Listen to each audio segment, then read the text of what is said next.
জায়গাটি হলো UAE, United ইমারাত আরবের দুবাই শহর।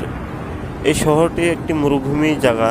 এই জায়গাতে বৃষ্টি হওয়ার যেখানে আশঙ্কা কম থাকে, এই জায়গাতে একটি তুমুল বানপানি হয়ে গেল কিছুদিন আগে। এটা আল্লাহ আশ্চর্যজনক কথা বলতে, বরং আল্লাহর যদি আযাব বলি, আল্লাহর যদি গজব বলি, অসন্তুষ্টি যদি বলি, এটাতে ভুল হবে না। আসলে আল্লাহর গজব কোন জায়গায় হয় আপনারা দেখতে পাবেন। আপনারা অবশ্যই জানেন যে ফিলিস্তিনে কয়েক মাস থেকে, কয়েক বছর থেকে মুসলমানদের উপর কীরকম নির্যাতন হইতেছে।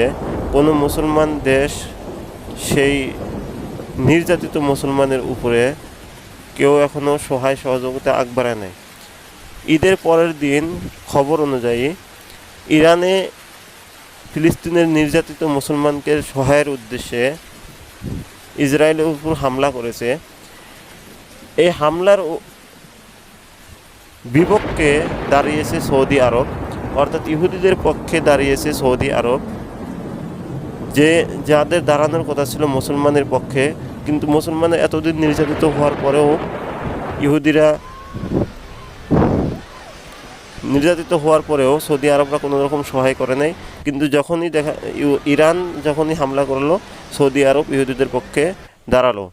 এটা দিনের খাতিরে, অর্থাৎ দুনিয়ার খাতিরে, বিজনেসের খাতিরে তারা আখিরাতকে হারিয়ে দিল। তাই আল্লাহর গজব সৌদি আরবে যে হবে এটা বেশি দূরের কথা না। কারণ আল্লাহর গজব যদি কোনো জায়গায় হয়, তার আশেপাশের জায়গাকে আগে আলামত হিসাবে গজবটি দেয়। তাই দুবাইয়ের ভিতরে যে গজবটি হলো, এটা সৌদি আরবের জন্য একটি সচেতনমূলক আল্লাহর গজব বলতে পারি।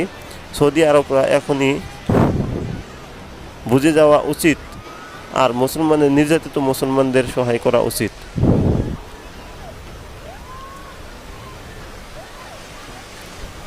নাহলে এরকম গজবের সম্মুখীন যে সৌদি আরব হবে, এটা বেশি দূরের কথা নয়।